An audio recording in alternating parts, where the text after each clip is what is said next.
Hey guys, Anthony here. Today's video, entitled The Importance of Prepping, is going to be highlighted by a story of a co-worker of mine who recently took his family, his wife and his daughter, up north from the Fort Lauderdale area, or Miami, Fort Lauderdale area, to the Daytona Beach area, and then up into the St. Augustine, Florida area for about a week. And this person I've known now since 2003, so I'm pretty close with him. And over the years that I have been prepping, I had always, tried to enlighten him on the importance of prepping. Maybe not to the degree that I have gone, but even to the degree of, preparing for a hurricane or storm, or, just having items in your vehicle in case there was an emergency. And this person basically, at the end of the day, did not heed any of my advice, and he saw me prepping over the years and understood some of the stuff I was doing, and some of it took as, oh, I don't have to do that, there's no need for that. And on the firearm end of it, they're from Colombia originally, and his wife had an incident when she was living in Colombia. She was taken hostage by FARC rebels at the building or the bank where she worked. I don't know how many days she was held hostage, but I believe there were some people killed during the standoff. She was obviously let go or got out of it. Not sure of that whole story. And also on the other end, she's had family members killed by FARC rebels.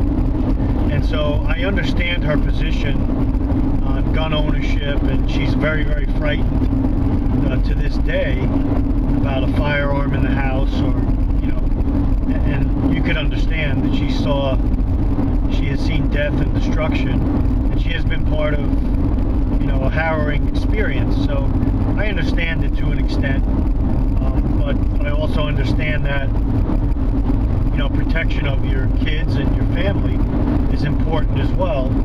And, it's important to be well-rounded in your prepping, and to have not only goods to get you through a hurricane, like food and water and shelter and survival type items, but also self-defense, self-protection items to help defend in the event that there is an SHTF during that event, and looting and civil unrest and whatever else unravels.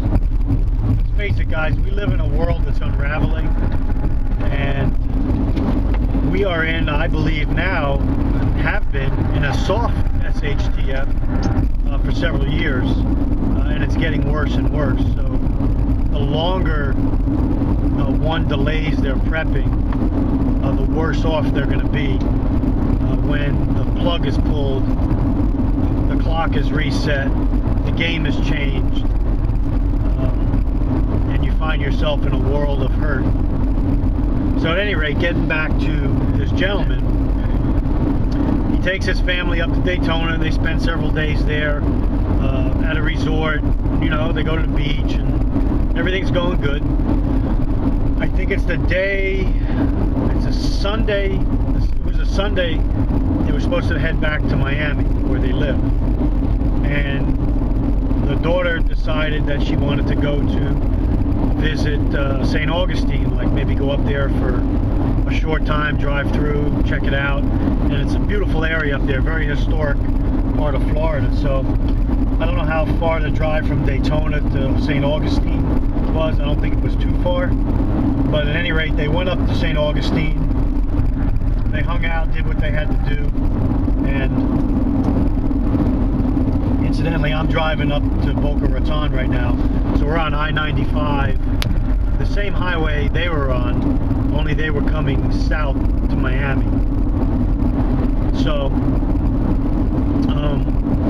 they spent some time in St. Augustine, and now it's nighttime and it's dark out, and they're headed back to Miami, and they're on I-95, and there's up in that area, that corridor of I-95, it's not like it is here, down here in the Fort Lauderdale, Boca Raton, West Palm Beach area, where there's places to pull off, you know, every so often, very close together.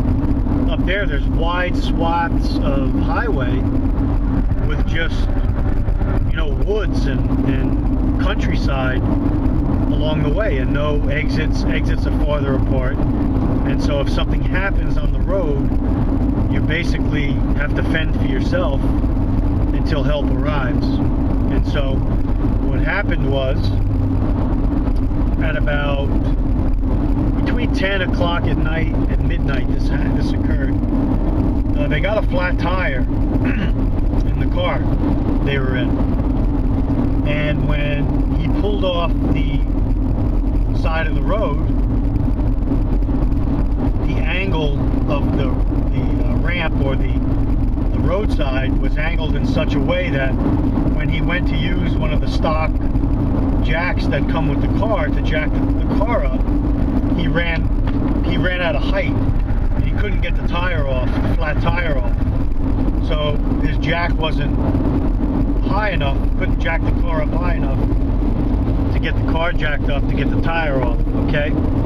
So now their saga begins. Well, number one, there's no supplies in the car. No flashlights, nothing but the jack and the spare tire, basically. Their cell phones are now dying, they tell me. So it tells me they didn't have an ability to charge cell phones up in the car through the 12-volt cigarette lighter adapter. So now their phones are dying as well. They're on the side of the road in the middle of nowhere on I-95 in pitch black darkness with no flashlights. His wife and daughter are now on the side of the road, starting to panic and cry and get upset because they're basically stuck. So they call the police, which would be, you know, a good thing to do. Well, the police tell them they can't help them in the situation that they're in, and they give them a number to this roadside 24-hour towing service. So they need to call this service up. Call the roadside service. Somebody answers on the other end, and now they are waiting an hour and a half for the roadside people to come and take them or help change the tire. So on I-95 in the middle of the night for a couple of hours, no supplies, no food, no water, no signaling, no flashlights, no comforts of any sort, and now 3 people, including the husband, panicking. Well, turns out the guy gets there, changes, has a bigger jack, changes the tire, helps them out, gets them back to the nearest off-ramp so they can put air in the rest of the tires, or whatever they had to do, and then they make their way back to Miami. So the situation ended on a pretty good note. But when I was speaking to him, I was asking him, you know, what is your position now on prepping, and what is your, and you know, he shook his head and he said, I need to get some stuff together. I need to come to the range with you and practice some shooting and maybe look at buying a gun. I didn't have anything in the car but the tire iron to defend my wife and my daughter in case something would have happened. Maybe somebody would have pulled off the road without some good intentions, and they would have been in a whole different ball game. So the moral of the story is he's going to begin now to start being more cognizant on prepping. And then also self-defense. So I'm helping him now slowly get to the point where he feels comfortable. So, and I wanted to do this video and get this out there to any other people that may be in that situation, that have put off prepping and have not done anything about it, to maybe instill some, give you a push to start prepping. With that type of scenario could happen to anyone, and it's better to be ready with an abundance of supplies and gear and communication ability and an emergency plan than to be caught off guard and be at the mercy of just anybody on the road. So the importance of prepping is paramount today. Our country is showing us that we're going downhill fast, and then coupled with that, any natural disasters or dollar collapse or economic unrest could unleash havoc here in the United States. And so let me know what your thoughts, questions, comments are. Be interesting to know if you know anybody else in that situation that refusing to prep because they don't think it's important. Send them this video with this story. Thanks guys, thanks for watching. Remember, stay ready. Take care.